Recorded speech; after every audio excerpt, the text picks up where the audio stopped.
தெரியல எல்லாருக்கும் இது என்னன்னா ஒரு மெட்டல். சரியா? இது என்ன இருக்குதுன்னு பார்ப்போமா? பார்க்கலாமா? இதை வச்சுதான் இப்போ இந்த ராக்கெட் லான்ச் பண்ண போகிறோம். இதே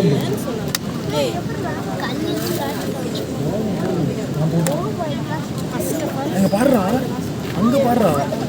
ஓகே, மெட்டல்லாம் உள்ள போட்டாச்சு. ஏய் உட்கார்றது தெரியுது. முகம் வருதா?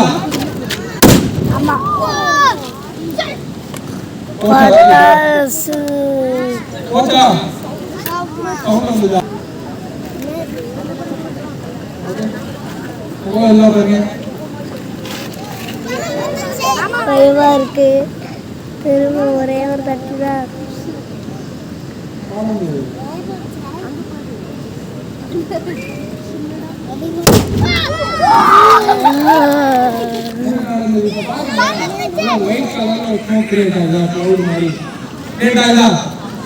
ஓகே, இப்போ நான் என்ன பண்ணேன் அப்படின்னு பார்த்தீங்கன்னா அந்த வாட்டர் பாட்டில் லிக்யூடு. இப்போ நம்ம பாட்டில் ஒன்று போக வருதா? தண்ணி ஊற்றுங்க. இந்த பாட்டில் என்ன பாட்டில்? அலுமினியம் பாட்டில், ஸ்டீல் பாட்டில். ஓகேவா? அலுமினியம் பாட்டில். அலுமினியம் பாட்டிலில் நான் தண்ணி தான் ஊற்றி வச்சுருக்கேன். சரிங்களா?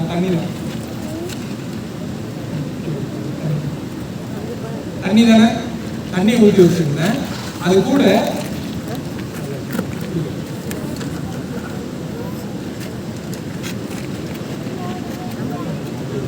இது என்னன்னு பார்த்தீங்கன்னா சோடியம் மெட்டல் அப்படின்னு சொல்லுவாங்க.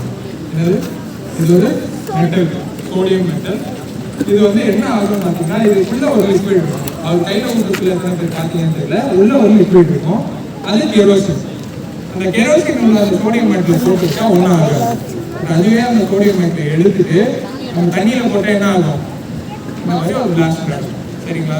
என்ன நடக்கும் அப்படின்னு பார்த்தீங்கன்னா அந்த சோடியம் மெட்டல் வாட்டருக்குள்ள ரியாக்ட் ஆகி ஹைட்ரஜன் கேஸை வெளியிடும். இங்கே வேலை ஒரு பெரிய புகை போட்டா அதுதான் ஹைட்ரஜன் கேஸ். அதை நம்ம கொளுத்தி போட்டோம்னா அதான் ஃபாஸ்ட்டாக இருக்கும். தெரியுமா? அப்போ என்ன நடக்கும்னு பார்த்தீங்கன்னா அந்த வாட்டர் பாட்டிலில் நான் சின்னதாக ஒரு கேப் வச்சுருக்கேன். தண்ணி வந்து 75% தான் குடிச்சிருக்கோம். ஓகேவா? 75% தான் ஊற்றி வச்சிருக்கோம். அப்போ மிச்சம் அந்த 25% கேஸ் ஃபார்ம் ஆகும். இந்த எக்ஸஸாக கேஸ் ஃபார்ம் ஆகுதுல மேலே போய் ட்ரை பண்ணும். அப்போ இந்த சோடியம் மெட்டலுக்கும் வாட்டருக்கும் நடுப்புற ஒரு ஸ்பார்க் கிரியேட் ஆகி உள்ள அந்த 25% இருக்கிற அந்த கேஸ் மட்டும் வெடிக்கும். வெடிச்சு மற்ற ஹைட்ரஜன் கேஸ்லாம் மேலே தள்ளிடும்.